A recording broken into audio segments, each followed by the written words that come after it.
The night an entire town was poisoned. No one survived.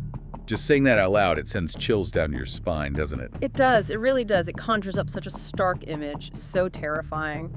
A whole community gone, just wiped out in a single event, a toxic event. And it makes you wonder, has anything like that ever actually happened? Could it even be possible? Right, that's the question that immediately grabbed us too. And that's what we're going to dive into today. Could a whole town be poisoned in a single night, leaving absolutely no survivors? It's a haunting thought. And while thankfully history doesn't have a perfect match for that exact scenario, a complete town, 0 survivors, all in one night from poisoning, well, the core idea of mass poisoning is something we have seen, just in different ways. Exactly. So today we're not going to be talking about a specific doomsday event from the history books. Instead, we're going to be unpacking this really grim possibility, but using a bunch of different sources. Like we've got an article here that looks at historical industrial disasters, we've got fictional stories about this very fear, and then we've got some pretty stark hypothetical situations. That's right. And all of it is to try and understand the vulnerabilities and potential threats that make such a nightmare even conceivable. So the article we're looking at, it starts off by saying, yeah, single event, exactly like our title, that hasn't happened, but then it immediately jumps into these historical incidents that really carry the weight of that fear. Yeah. And I think the first one that comes to mind for a lot of people is Bhopal, India, 1984, horrific event. Absolutely devastating. And what's so striking about Bhopal is the sheer speed of it, the scale of the catastrophe. You had this pesticide plant owned by Union Carbide, and there was a massive release of a chemical called methyl isocyanate, or MIC. And this MIC, it's highly toxic. Even in small amounts, it can be deadly. Yeah. And what's so chilling is that so many people died in their sleep, completely unaware. It wasn't like a drawn-out struggle for many. It was just this silent killer that swept through the city as this invisible cloud spread. It really highlights how quickly a community can be overwhelmed by a toxic substance on a large scale. Right. And the long-term consequences. Huge. Tens of thousands of people were left with respiratory problems, blindness, even cancer. It really makes you think about industrial safety, corporate responsibility. Were there enough safeguards in place to prevent something like this? Absolutely. And it makes you think about where these kinds of plants are located, right? Their proximity to densely populated areas. Exactly, because Bhopal is a stark reminder of what can go wrong and the human cost of these kinds of failures. Now, moving on from that really immediate disaster, the article goes on to talk about Minamata disease in Japan. And this one played out over a much longer period, from the 1950s into the 1960s. Yeah. This is a completely different kind of poisoning compared to the sudden release we saw in Bhopal. It was much slower, more insidious. It was a contamination that affected an entire community through their food source. Their food source, over years. Over years. Can you imagine that? Just this creeping, gradual poisoning. What happened was you had this corporation, Chisso, and they were dumping industrial waste into Minamata Bay. This waste had methylmercury in it. And this mercury, it built up in the food chain, especially in the fish and shellfish. Which is, of course, what the local fishing community relied on, their primary food source. And over time, people started getting really sick. And then, even worse, there was severe neurological damage.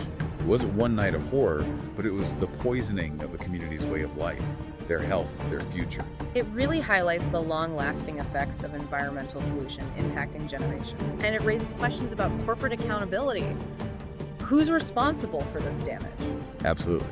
Now, the last historical incident that the article talks about is the Pont-Saint-Esprit mass poisoning in France back in 1951. And this one is especially unsettling because even now, we don't really know what caused it. Right. There's a lot of mystery surrounding this event.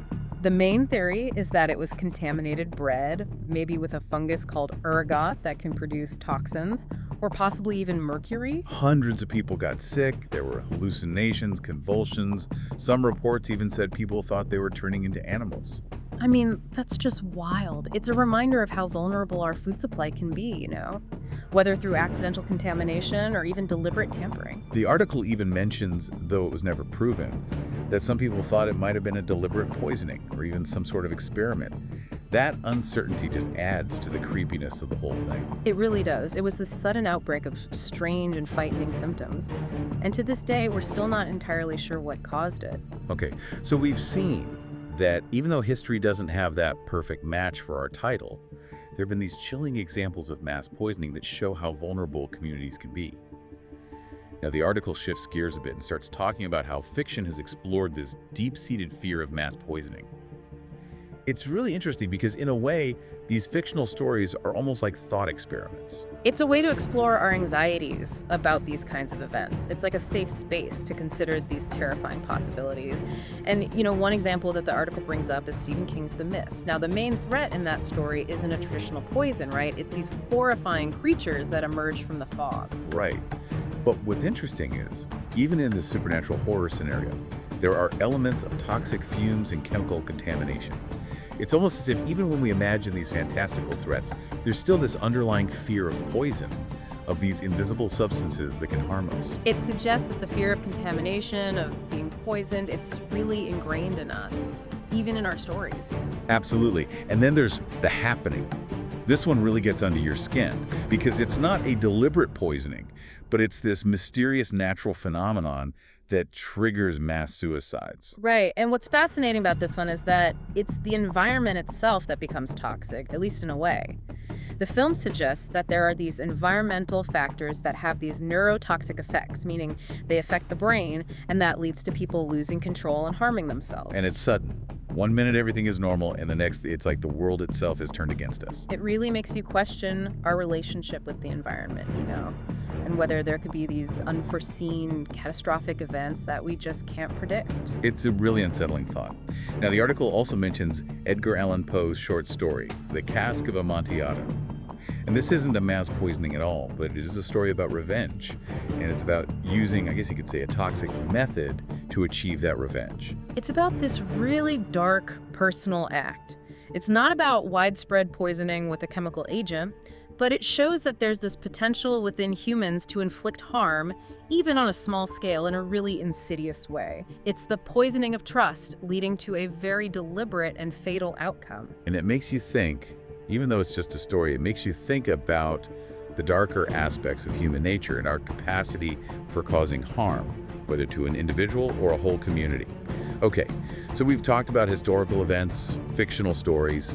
Now let's get into the realm of what could actually happen in our modern world. And this is where things get really serious. Yeah, this is where we move from speculation and storytelling to looking at the potential risks that exist right now. And the first scenario that the article outlines is chemical warfare. Yeah, and this one feels particularly relevant given everything that's going on in the world right now. The idea of a rogue state or a terrorist organization releasing chemical weapons like sarin gas or VX nerve agent into a town's water supply or the air. It's terrifying, and depending on the type of agent and how concentrated it is, we could be talking about mass casualties within hours. And it's not just a theoretical threat. We've seen it happen on a smaller scale with the sarin gas attack in Tokyo back in 1995. That attack was a horrifying reminder of how vulnerable civilian populations are to these kinds of weapons. And it really makes you think about the speed with which these agents can act and how difficult it would be to respond to a large-scale attack. Absolutely. And then moving on from that truly awful possibility, the next hypothetical scenario is an industrial accident. Right. And in our modern world, we're surrounded by these huge industrial complexes, chemical plants, nuclear facilities, and as much as we rely on them, there's always that risk, however small, of a catastrophic failure. Like what happened in Bhopal. Exactly. A release of toxic substances on that scale could have devastating consequences. And even with nuclear facilities, where the immediate deaths might be lower, the long-term effects of radiation, as we saw with Chernobyl, can be just as devastating, making areas uninhabitable for generations. It's a sobering thought, and it's something that most people probably don't think about on a daily basis. The proximity of these sites to where we live, and the potential for something to go wrong, whether it's equipment failure, human error, even natural disasters impacting these facilities. Yeah. And then the final scenario that the article brings up is biological contamination. And this one, I think, especially after the pandemic, really hits home for a lot of people. It does. The idea of bioterrorism, or even just an accidental release of a really dangerous pathogen into our food or water supply, it's a terrifying thought. The article specifically mentions anthrax and botulinum toxin. And what's really scary about these biological agents is how silently they can spread. You might not even know you've been exposed until it's too late. And by then, it could have already spread widely. Right, and it's not just hypothetical. We saw the potential for this with the anthrax attacks back in 2001. Exactly.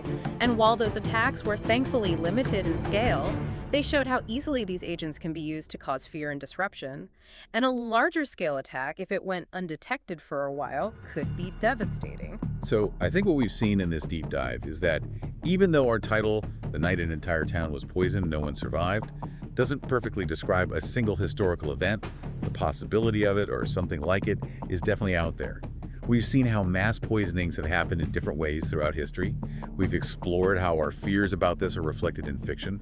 And we've looked at some really sobering scenarios that could happen in our world today. It's been a fascinating but unsettling journey. It makes you realize that the potential for large-scale harm through poison is real, and it's something that we need to be aware of. Absolutely. So I want to leave you with this thought. Think about your own community. What kind of safeguards are in place to protect against these kinds of threats? What role do you think vigilance plays, both by authorities and by individuals? And what responsibility do we have as a society to prevent these kinds of catastrophes from happening? It's a lot to consider, but hopefully this deep dive has given you some insight into the realities of mass poisoning, both in the past and in the present. And potentially the future. And potentially the future.